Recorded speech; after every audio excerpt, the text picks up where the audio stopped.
મિત્રો હાથ નારી અને હાથ નારી એક પીપર હતી. હાથ નારીની પીપર કહેવાય.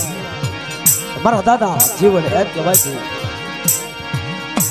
હાલતા હાલતા હાલતા થાકી ગયા.